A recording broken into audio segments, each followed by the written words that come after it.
नमस्कार किसान साथियों, स्वागत है आप सभी का एग्री फैमिली के ऑनलाइन प्लेटफॉर्म पर।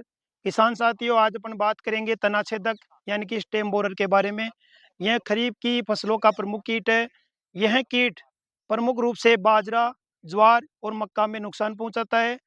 इसका प्रकोप होने पर फसलों में 15 से 20% तक नुकसान होता है।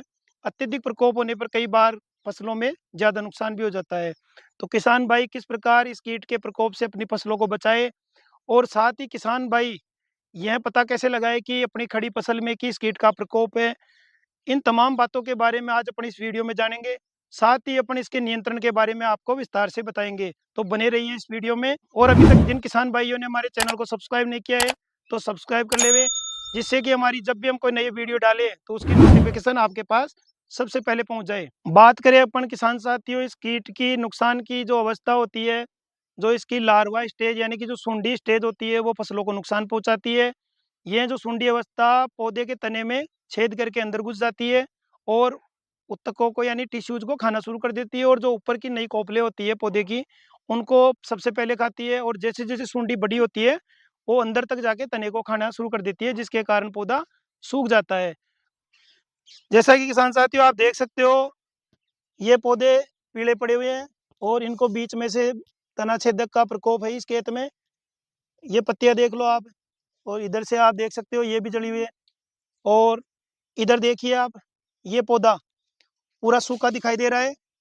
अगर अपन बात करें इसकी, जो ऊपर से इसकी कोपल को अपन खींचेंगे तो ये आसानी से निकल आएगी। और ये पौधा ऊपर से पीला पड़ा हुआ है और नीचे से हरा है, तो इसका मतलब लगभग ये है कि भाई इसमें तनाछेदक का प्रकोप है। तो अपन इसको खींच के देखते हैं इस कोपल को। ये आसानी से कोपल निकल के आ गई और इस पौधे को भी अपन उखाड़ लेते हैं। अब देखिए किसान साथियों, इस प्रकार ये देख सकते हो आप, ये सड़ गई कोपल इनकी।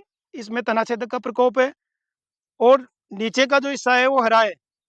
कई बार क्या होता है, पूरे पौधे की पत्तियां अपन को पीली दिखाई देती है तो अपन ये समझते हैं कि इसमें तनाछेदक का प्रकोप है। तो उस कंडीशन में कई बार ये होता है कि इसमें पोषक तत्वों की भी कमी रहती है या फिर पानी की कमी रहती है। लेकिन ऊपर का हिस्सा पीला दिखाई दे, जैसा इस पौधे में दिखाई दे रहा है, इस प्रकार दिखाई दे, तो आप सुनिश्चित कर लीजिए कि आपके खेत में तनाछेदक का प्रकोप है।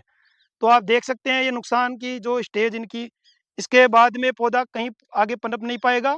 बात करें अपन किसान भाइयों इस कीट के नियंत्रण की, तो इस कीट के नियंत्रण के लिए फसल की जब अपन बुआई करें तो उस समय बीज उपचारित करके बुआई करनी चाहिए।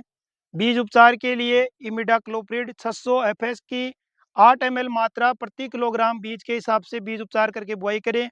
और जब खड़ी फसल में इस कीट का प्रकोप दिखाई दे तो उस समय इमिडाक्लोप्रिड 17.8% एसएल या क्लोरोपाइरिपोस 50% ईसी प्लस साइपरमेथ्रिन 5% ईसी की 2 ml मात्रा प्रति लीटर पानी में घोल के स्प्रे करें, जिससे इस कीट का नियंत्रण संभव है। अगर अपन समय रहते इस कीट का नियंत्रण नहीं करते हैं तो ये मान के चलिए कि अपनी फसल को अत्यधिक नुकसान होगा। तो मेरे द्वारा बताई गई जानकारी आपको इन्फॉर्मेटिव लगी होगी। किसान भाइयों, मैं इसी प्रकार के वीडियो आप लोगों के लिए बनाता रहता हूँ। तो मिलते हैं फिर एक नई वीडियो में। जय जवान जय किसान।